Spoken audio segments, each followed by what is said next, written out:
Hi guys, and welcome to the Eagle Online Nigeria. I'm your host as usual, the Amarachi, and this is another edition of News Trend. It pains me to say, I don't know if you remember the backstory of Sylvester Oromoni. I'm hoping I'm getting the name right. The 12-year-old Dowen student who was in GSS2 that died. And from everything we heard, it was allegedly a bullying case.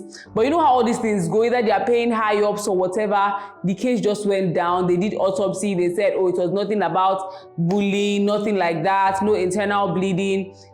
The toxicology report, so I'm not sure whoever got that because I tried to do my findings, so I couldn't give you guys half-baked gist or half-cooked beans. But like nothing was said about that. I only saw somewhere whereby it was written, oh, we should wait for toxicology reports, which to today I don't think we have seen. That is on one hand.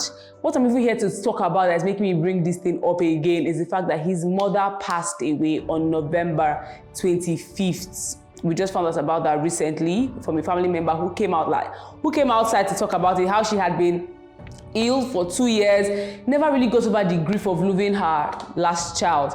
I mean, the family had tried to encourage her, treatment, everything, nothing was working. Just imagine, not only did you lose this child, you did not get justice. Because you're saying that, oh, it wasn't internal bleeding, it wasn't bullying, it wasn't none of that it was football that he played. What happened to his mouth? Why did his mouth have that color and all those bruises and very swollen? Why? It's not adding up, but nobody's talking about all these things. And then they're saying, oh, the autopsy report was read by the police, family members of the boy, family members of those that were accused, they had to release them from prison. Whether it's money that they paid somebody or something, or whatever it was that happened, this is not the first time. Sure, we are aware that it's not the first time that something like this is happening in Dowen. It's not the first time. Dowen is... Things like this happen and they say, oh, they will close down the school, but the school keeps on coming back. And I mean, I guess it's a big school with a big name in a very popular location, but things like this shouldn't be happening. And the people that were, the cause of this tragedy now going away scot-free. But like I said, everything that is being said now is allegedly because nobody was arrested. They were, arrested and put in cell for a few days, and then they were eventually released because there was no evidence found against them. So they were set free. Now this whole Sylvester case should have died 2 years ago, but then his mom resurfacing this year, still dealing with the grief, illness and everything, and never been able to heal from it. It's so sad. Just imagine sending your child to school, and then the person gets to school and is being bullied because he did not want to join cult. And then your child, okay, now imagine, because remember clearly, the boy told his mom that this was what happened to him. Why would he just come and tell his mom and be making it up? If he played football and he fell down, nothing will happen to him. But he told his mom that this was what happened to him, and then they are saying another thing because the boy is no longer here to defend himself. It's not the first time we're hearing of this bullying case. It's not the second time. And with the way things are going, it's not even going to be the last time, because even on the internet, people are cyber bullying on a daily basis.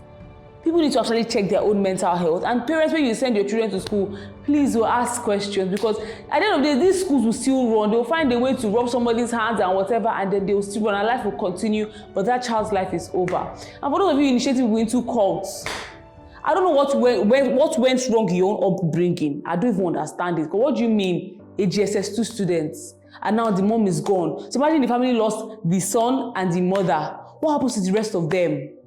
Can you imagine the grief? It's sad. It's sad. I don't know if there's going to be any other updates on this entire case, because I mean, see the updates after 2 years. But I don't know if there's going to be any other updates on this case. Well, our heart is with the Oromonis, after mourning their last son and mourning the wife now, the mother, somebody's sister. It's a lot to deal with. I cannot even imagine. But that is us. That is all from us here at the Eagle Online Nigeria. If there's any updates on this story, on this entire story, yes, both Sylvester, if anything pops up in future, trust me to come back and deliver it. But if nothing pops up, and I pray that this family just even actually rest, because you don't do. May her soul rest in peace. I hope that Sylvester's soul is also resting in peace. And I remain your host, the Amarachi. Do not forget to subscribe to our channel, turn on your post notification, and follow us across all social media platforms. For how long do I have to sing it? Bye, guys.